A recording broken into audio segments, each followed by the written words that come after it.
Welcome to Jazz Piano Skills. I'm Dr. Bob Lawrence. It's time to discover, learn, and play jazz piano. In this week's lesson, you're going to discover how to efficiently and effectively practice the minor sound melodically. You're going to learn how to use scale and arpeggio motion to thoroughly explore the minor sound. And you are going to play the entire C minor sound from the root to the 13th. Before we dig in, I want to stress that even though today I am discussing and modeling for you the way I practice the minor sound, it's actually the way I practice all sounds: major, dominant, minor, half diminished, and diminished.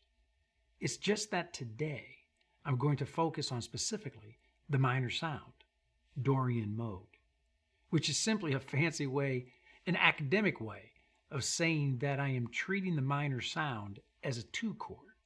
So, the C minor scale we are using today is actually the B-flat major scale starting on the note C.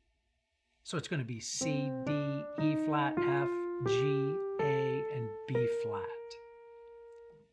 Don't get caught up in the mental gymnastics. Just think of it as the C minor scale. Before we dig in, as I always do, I want to stress the importance of taking the time to listen to this podcast, regardless as to whether or not you believe that the topic is too easy or too hard. I promise you, you're going to learn something that's going to help you improve as a jazz pianist. So relax and listen.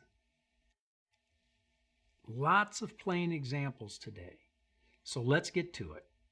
Let's discover, learn, and play some very productive ways of practicing minor sound melodically. The very first thing I want to stress is that when you sit down to practice a sound, whether it's a major sound, dominant sound, minor, half diminished, or diminished, make sure that you are going to practice the entire sound. The entire sound includes the root all the way to the 13th. The entire sound includes 7 notes. Those 7 notes are arranged in either a scale format or an arpeggio format. In a scale format, the 7 notes are played sequentially. So for instance, the C minor scale would be C, D, E flat, F, G, A, and B flat. 7 notes. 1, 2, 3, 4, 5, 6, 7. The C minor arpeggio is going to utilize the exact same 7 notes. However, we are going to arrange them using an every other note format. So we're going to go C, E flat, G, B flat, D, F, and A. Or root, 3rd, 5, the 7th, the 9th, the 11th, the 13th. So the C minor sound in its entirety as a scale, the C minor sound in its entirety as an arpeggio. Once again as a scale, and once again as an arpeggio.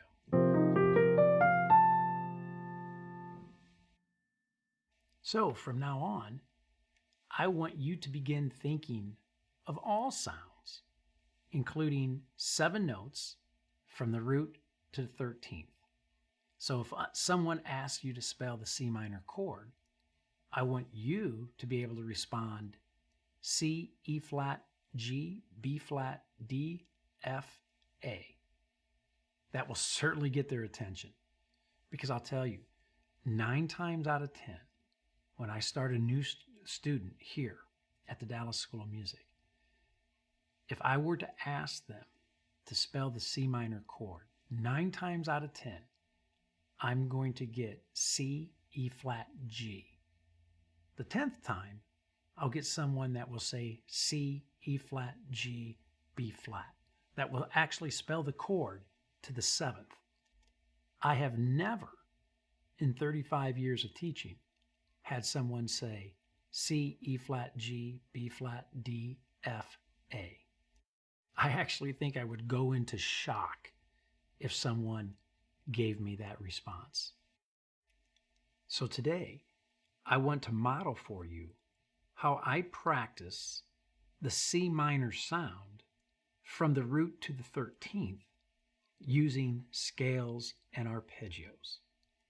Of course, how I model practicing the C minor sound is exactly how I practice all my sounds, and would encourage you to begin doing it the same way as well. Another very important point to make, why you want to include the entire sound when you practice, is because in doing so, you actually engage the ears. Your ears become truly active in the learning process when you begin practicing sound in its entirety from the root to the 13th. It's so important that the mind, the ears, and the hands are in sync, are actively engaged when practicing. If not, if any one of those three are not actively engaged, you are spinning your wheels and will experience very little success, if any. So, to make sure that your ears stay actively engaged, to make sure that your ears do not tune out, shut down while you're practicing, from this point on, I want you to think of practicing scales and arpeggios, incorporating a very specific launch point and a very specific destination point. And the two shall never, ever be the same. In other words, we do not want to play our C minor scale starting on the note C and ending on the note C. We don't want to end where we began. So traditionally, you'd play the scale like this.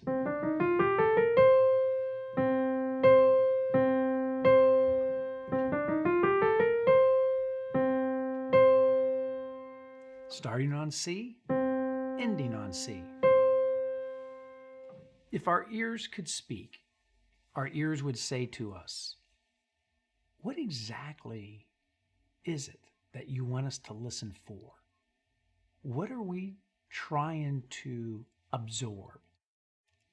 What is it that you want us to retain? Because we actually end up right where we started. Does this make sense? In other words, if you end where you start, in essence, what we're hearing is this. Here's what our ears are hearing.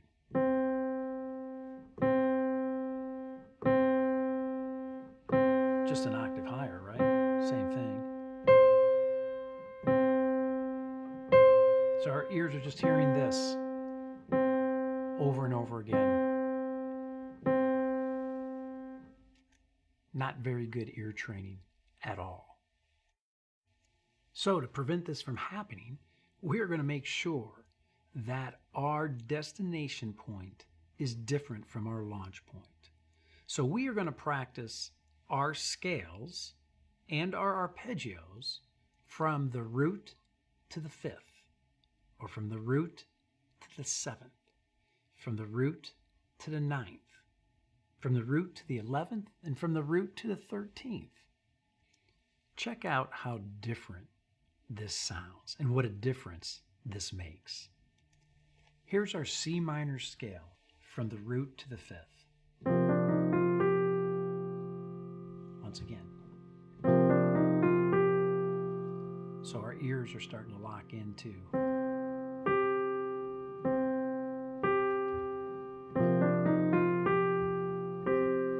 we're starting to hear that fifth. Check out how different it is now when I play from the root to the seventh.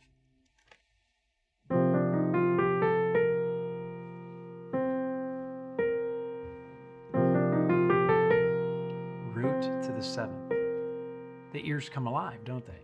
Root to the fifth, root to the seventh. Very different. The ears are actively engaged. So, big tip number one, scales and arpeggios are always practiced from a specific destination point to a specific launch point to a specific destination point. And the two are never, ever the same. Here's another important tip when practicing scales and arpeggios. Are you ready? Here it is. Make music. In other words, do not practice an exercise, if that's what you want to call it. Do not practice an exercise like they're exercises. Be musical. Always practice like you want to play. If you practice like you're playing exercises, then when you play, it's going to sound like exercises. So please, be musical. I tell students all the time that you should practice. You should be practicing in such a way, it should sound so musical that if someone stepped into the room, they would ask you, what song are you playing? What are you playing? And if you said to them in exercise, they go, no, it should be so musical that they disagree with you, that they don't believe you. If you said, well, I'm just playing an exercise, they go, no. I've heard that song. I've heard that somewhere. That's a specific song, and you'll crack up because you're like, no, I'm serious. I'm just playing an exercise. No. That's a Cole Porter tune. I've heard that before. That is when you know you're on the right track. When your practicing sounds so musical that someone is convinced that you're actually playing a song. Okay, tip number 3. Pay attention to details. Pay attention to the sound that you're producing, the articulation that you're applying to the notes, the balance of your sound from the bottom of the scale in arpeggio to the top of the scale in arpeggio. Sound, articulation, balance. We do not speak of or talk about these aspects of playing enough. So in order to have focus on sound and articulation and balance, I want you to create space between your scales and arpeggios. You're going to see this when I model how I practice. You're going to see it, you're going to hear it when I model for you how I practice my scales and arpeggios. By creating space, you're capable of assessing and making adjustments between each scale and between each arpeggio to improve your sound, your articulation, and your balance. So important to just not go through the motions.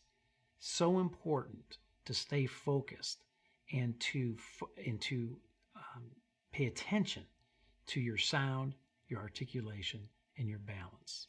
And speaking of focus, my final tip is stay focused. Do not, when you're playing your scales and arpeggios, do not begin doodling. Do not begin trying to improvise or do something else. That's not the objective. So stay focused. So many students, when I say, hey, we're just going to practice our scales, we're going to ascend and descend from the root to the fifth, and we're going to focus on our sound and our articulation and our balance. We're going to create space in between each one so we can make adjustments for improvement. Yes, they say yes. So we begin. Maybe after 2 scales, all of a sudden the doodling creeps in. So don't do that. Stay focused and keep your attention on the scale, the arpeggio, the entry point, the launch point, the destination point. Be musical. Pay attention to your sound, your articulation, your balance. Create space so that you can make assessments and adjustments. So much to be focused on. So don't get off track by allowing doodling to creep in. So here we go. I'm going to model for you how I practice the C minor sound. And I'm going to engage my ears by having a different launch point and destination point. You're going to hear how I am trying to be as musical as I possibly can when I'm practicing. I'm paying attention to my details. In fact, I just thought of this. I'm going to switch the order here. Articulation, balance, and sound. Abs. I'm going to work on my musical abs, right? So I'm going to have different launch points, destination points. I'm going to be as musical as I possibly can. I'm going to strengthen my musical abs, my articulation, balance, and sound. You're going to notice space in between each scale and arpeggio that I play. And I do that again because after each scale and arpeggio, I am mentally assessing and adjusting how good, how much I liked my articulation, my balance, my sound, and what do I need to adjust to improve it. And I'm going to stay focused. I'm not going to get fancy. There's not going to be any improvisation whatsoever. So here we go. First thing I want to do is I want to play the C minor scale from the root to the 13th. I want to get under my fingers and in my ears the entire C minor sound from root to 13th.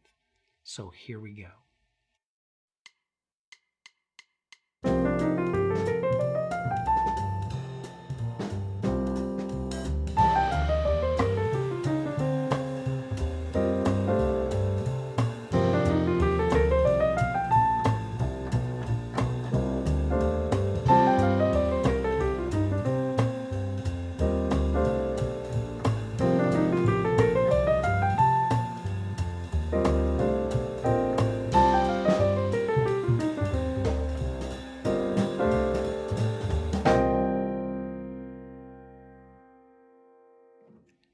Nice.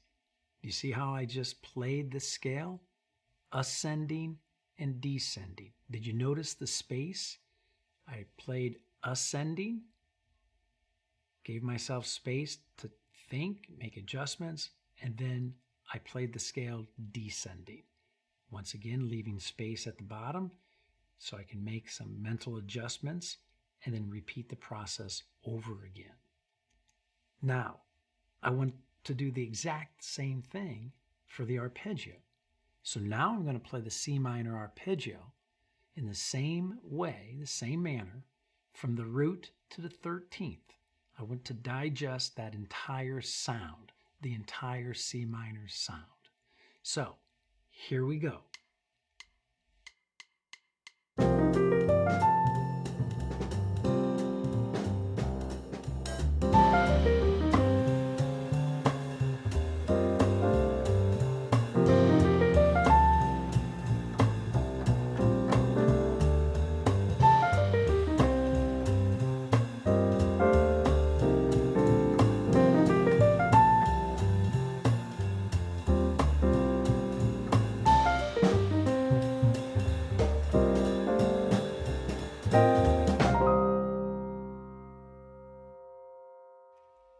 Nice. Now, one thing I want to stress with these demonstrations, if your technical skills are such, you can play right along with me, at least initially, to kind of get a feel for how the process is working. And then, of course, incorporate it into your own playing and begin applying it to the other minor sounds as well, the other 11. The other thing I want to stress that I'm playing it at a tempo of 180 right now, really just kind of for the sake of time, and so the podcast doesn't get too long. But I like to practice these scales and these arpeggios in this way, even at very slow tempos, at 85, at 100, at 110. So if your technical skills are such that allows it to be a more comfortable process for you mentally and physically, then by all means, play it at a slow tempo. In fact, even if your technical skills were very advanced, I would still encourage you to practice this way, even at slow tempos. Okay, now that I've got the entire C minor sound in my ears and under my fingers, from the root to the 13th, using a scale and arpeggio format, now it's time for me to start breaking the sound apart and focusing on various aspects of the sound. So now I'm going to practice my C minor scales from the root in triads, from the root to the 5th, okay? So, and then I'm going to add a little twist in here for you as well. So, very first thing, let's listen to the C minor scale from the root to the 5th and allow our ears to digest that sound. So here we go.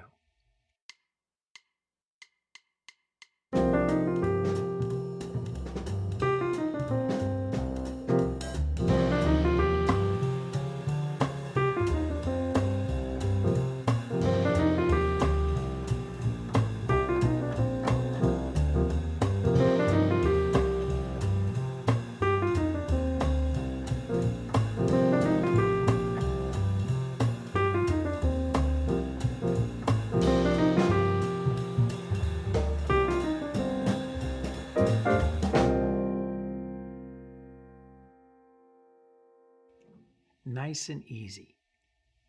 Nice and easy. Plenty of space in between each scale. So again, I can make some adjustments, some assessments to my abs, to my articulation, my balance, my sound, and then make any adjustments that I need to make. Now what I want to do is I want to change my entry point. Instead of starting on the root of C minor, I'm going to begin my C minor scale starting on the 3rd, but I'm going to only travel the distance of a 5th. So now I'm going to travel from my 3rd, my E flat, and I'm going to play that scale up to a B flat. So now my 7th is included melodically, right? So now I'm starting, my entry point is the 3rd. I travel the distance or the interval of a 5th, which takes me to the 7th. So listen now how different my C minor becomes, how different my C minor sounds by just shifting my entry point from the root to the 3rd, but keeping the same interval distance of a 5th. So here we go.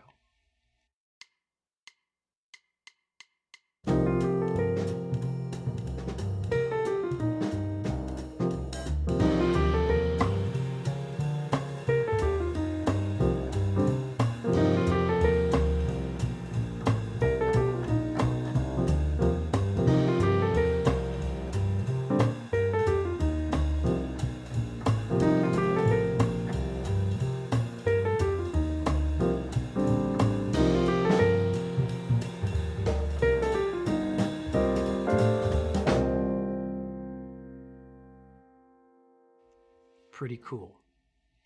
It starts to give you a different perspective. You start to see C minor inverted melodically. So this is like a melodic inversion. So if we started our C minor sound on the 3rd, why not invert it again and start our C minor sound on the 5th? And if we're going to travel the distance of a 5th, it will take us up to our D, which is the 9th. You see why it's so important to start and have an understanding of the entire sound? Because we're shifting things around now, and we're playing within this spectrum from the root to the 13th. A lot of times I call these like little sandboxes that we're playing in, right? From the root to the 5th, from the 3rd to the 7th, from the 5th to the 9th. So let's do that right now. Let's play in a sandbox, a C minor sandbox, from the 5th up to the ninth, the distance of a fifth again, right? So we're going to focus on creating space. We're going to pay attention to our articulation, our balance, our sound. Let's see what happens now. Here we go. C minor, entry point the fifth, destination point the ninth. Here we go.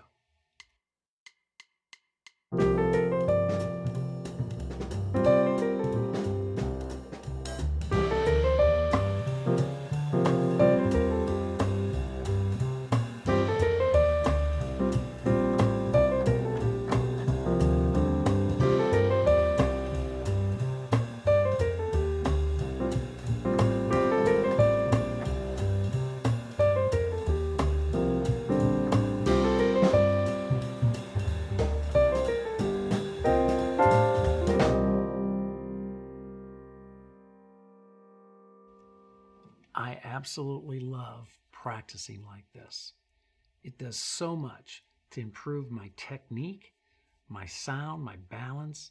It does so much to engage my ears. My ears constantly are developing and getting stronger all the time because I practice in this way. So, if I practiced my scale, my C minor scale, from the root to the fifth, from the third to the seventh, and from the fifth to the ninth, could I not do that exact same approach, apply that exact same approach to my C minor arpeggio? Of course I can. And that's exactly what I want to model for you right now. So now I'm going to play my C minor sound using an arpeggio format from the root to the fifth. I'm going to play the first note as a quarter note followed by 2 eighth notes to make it rhythmically correct. So here we go. C minor arpeggio from the C, entry point root, the C, destination point, the fifth. I'm going to leave space in between each arpeggio so I can make my assessments and make any adjustments to my articulation, to my balance, to my sound. I want to strengthen those abs, right? So here we go.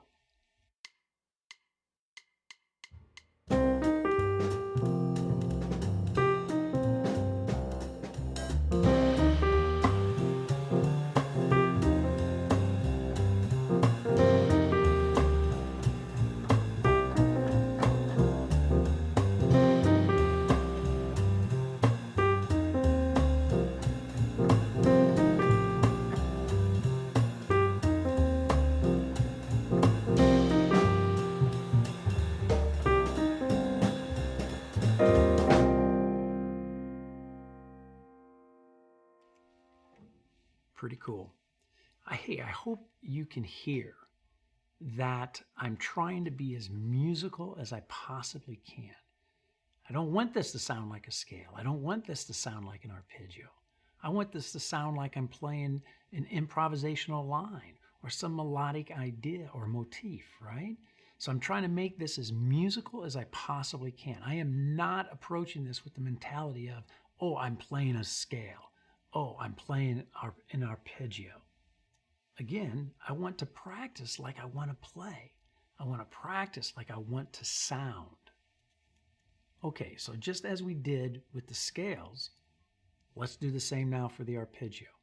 Let's shift our entry point from the root to the third.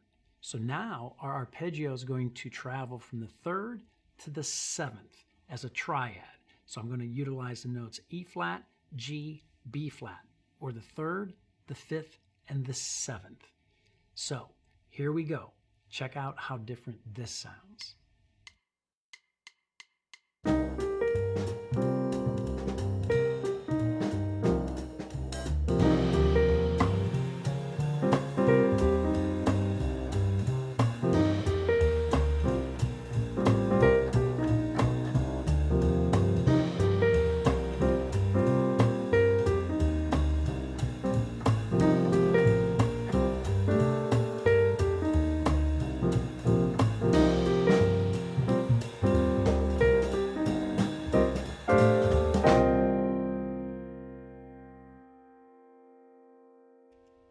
This is such good practice.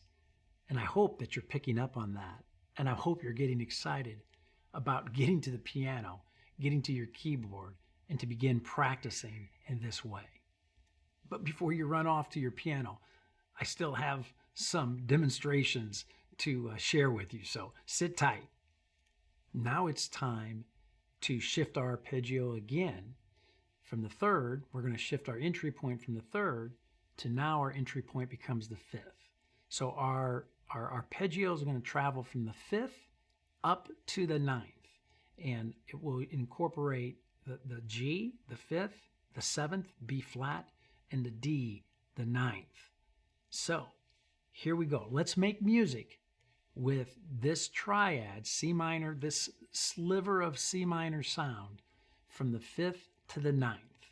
Here we go.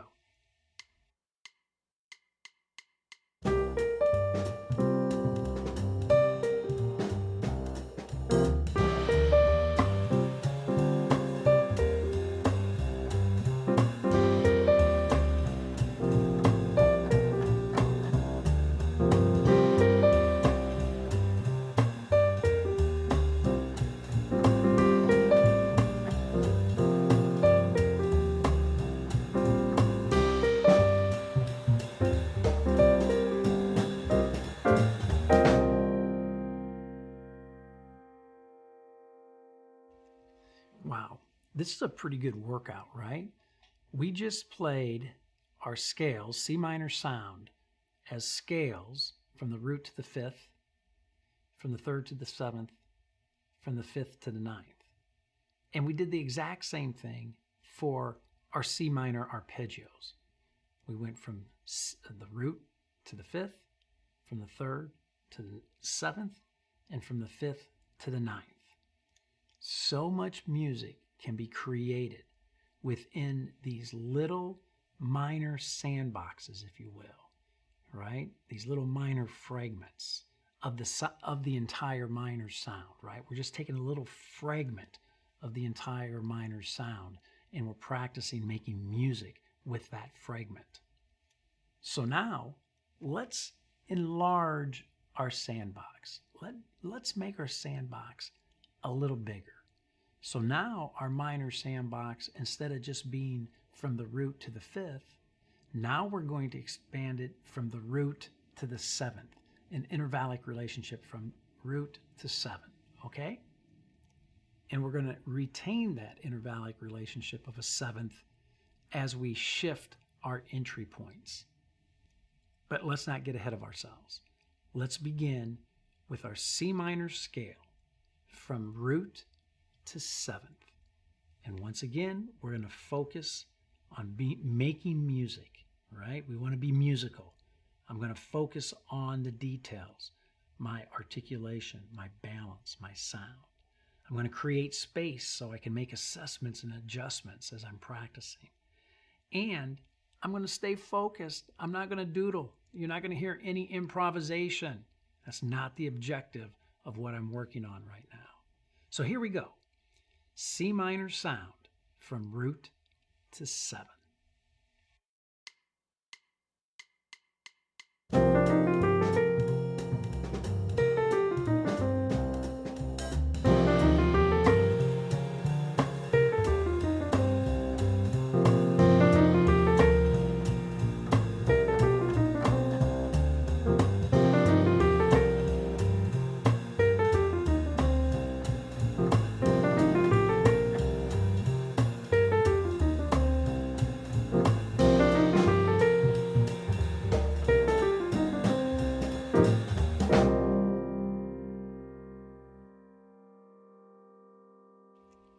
Crazy how different that sounds, right?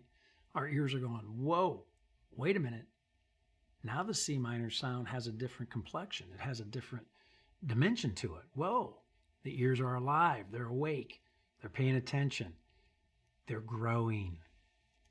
So just as we did with our scales and arpeggios, focusing on the root to the fifth, we're going to shift our entry point now. Now we're going to play our scales from our C minor scale starting on the third, and we're going to travel a distance of a seventh up to the ninth, up to the note D. Check this out.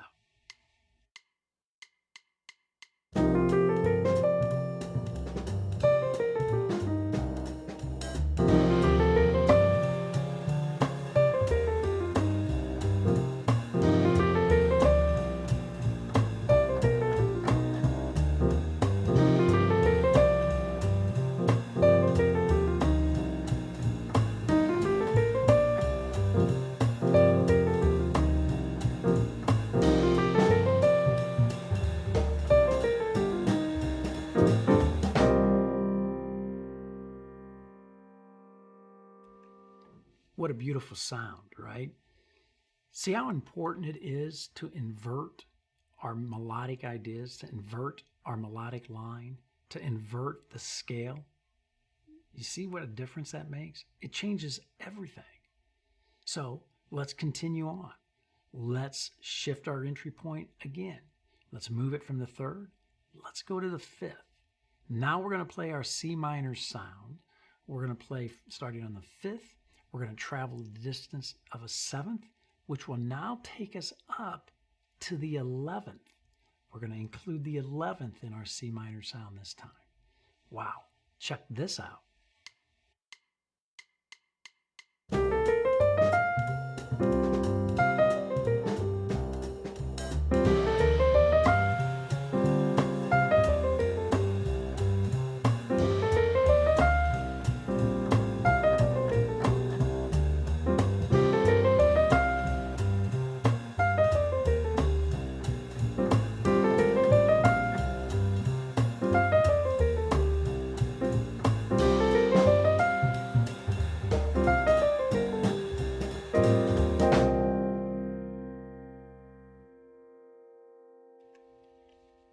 I love it.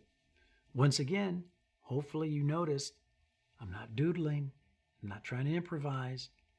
I'm focusing, right? I'm focusing on being musical. I'm focusing on the details. I'm trying to strengthen my musical abs, my articulation, my balance, my sound, from the bottom of the scale to the top of the scale. I'm creating space, right? I'm just not going from one scale to the next scale, from one scale to the next scale. I'm creating space so I can make assessments and adjustments as needed to get better. So now it's time to shift our minor sandbox again. Now we're going to start our entry point, our minor sound. We're going to begin on the seventh of the minor sound. So we're going to start, our entry point is going to be the note B flat. And we're going to travel the distance of a seventh again. We're going to keep that intervallic relationship the same. So now, check this out. We're going to travel from the seventh to the 13th, up to the note A. So, you see why I said at the beginning of the lesson, it's so important to always practice the entire musical sound. It's so important to think of C minor as being C, E flat, G, B flat, D, F, A, because you want to practice that entire spectrum. You want to digest that entire sound, not just C flat to G. C minor is more encompassing than just that. So here we go. C minor, entry point 7th, destination point to 13th. Let's see what happens to our ears. Here we go.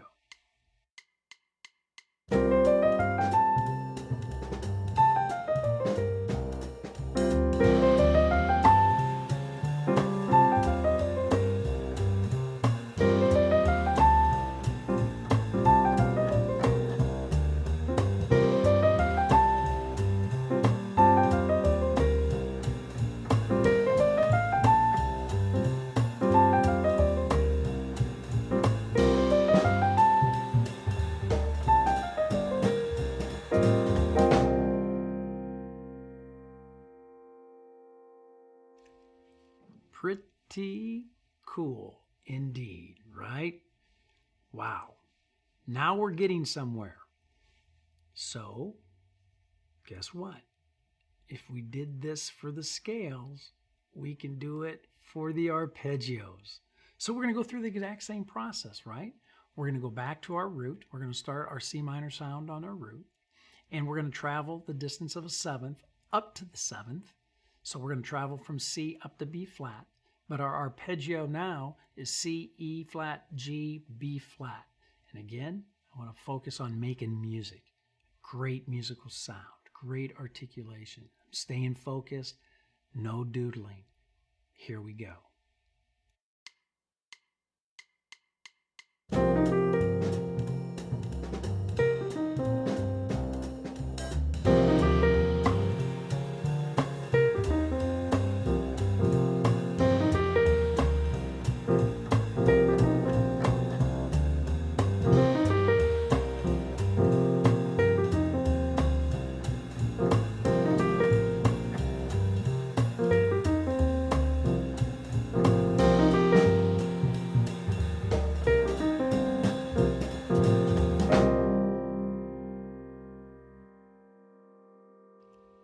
Absolutely love it. I cannot even begin to tell you how many transcribed solos that I have done where the melodic line that the soloist actually arpeggiates, goes straight up the minor sound, just like that. C, E flat, G, and B flat. So this is why I say, don't practice this like an exercise. Practice this like it's music, because it is. And you're hearing jazz musicians play arpeggios just like this, and you're not thinking when you hear that, oh, he's playing an exercise. Oh, she's playing an arpeggio. You're not thinking that at all. You're thinking, how incredibly hip is this? So let's keep going. Now we're going to shift our arpeggio.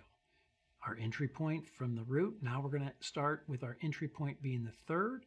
We're going to travel the distance of a seventh again. We're going to keep that intervallic relationship the same, which will take us up to the ninth. So now we're traveling E flat, third, to G, the fifth, B flat, the seventh, and D, the ninth. You're going to love this sound. It's one of my favorite. Check it out. Here we go.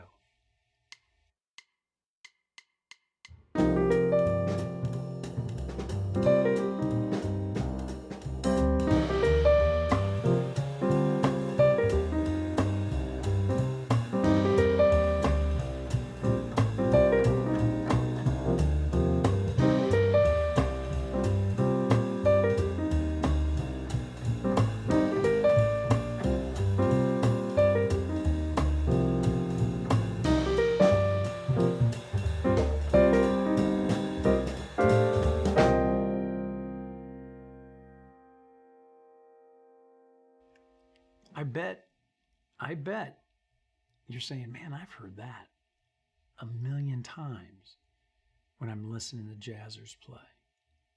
Because that's a very common sound right there. That's a very common line. In fact, I would say it's iconic. Time to shift our entry point again. So now we're going to start on our fifth. So our entry point's our fifth. We're going to travel the distance to the seventh of a seventh, which will take us up to the 11th of the sound. So G, B flat, D, F, fifth, seventh, ninth, and 11th. Awesome. I think you're going to enjoy this. Here we go.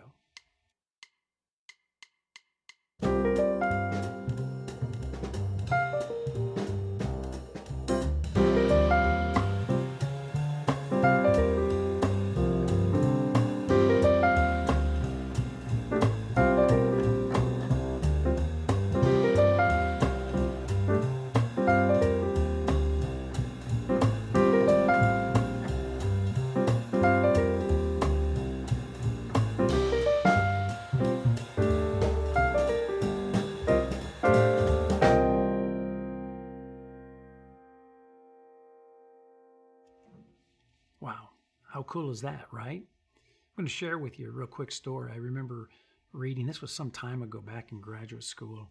It might have been a dissertation I was reading or some article where Charlie Parker was asked to describe how his approach to improvisation. And the quote was that Charlie Parker had said that he said, I'm not sure how to describe it. I guess the best way to describe it is that I think above the changes, is what he said. I think above the changes. So what he was getting at is that when he's playing a C minor, if he's thinking above the changes, he's implying that he's thinking above the 7th. He's thinking in terms of notes the 9th and the 11th and the 13th, right? So Charlie Parker was certainly thinking of the entire sound from the root up to the 13th. So I love that expression, that when he said, I'm thinking above the changes. So we have to get used to playing above the changes. So that's exactly what we've been doing here today. You just heard me demonstrate playing from the 5th, traveling up to the 11th, incorporating the 7th and the 9th in between. And we're going to just take it a step further right now, because we're going to shift our entry point to the 7th, which is B flat. We're going to travel the distance of a 7th. So we're going to travel up to the note A or 13th.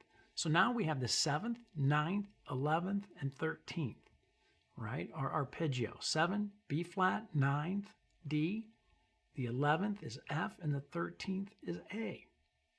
So in the spirit of Charlie Parker, we're going to play above the changes. So check this out. Here we go.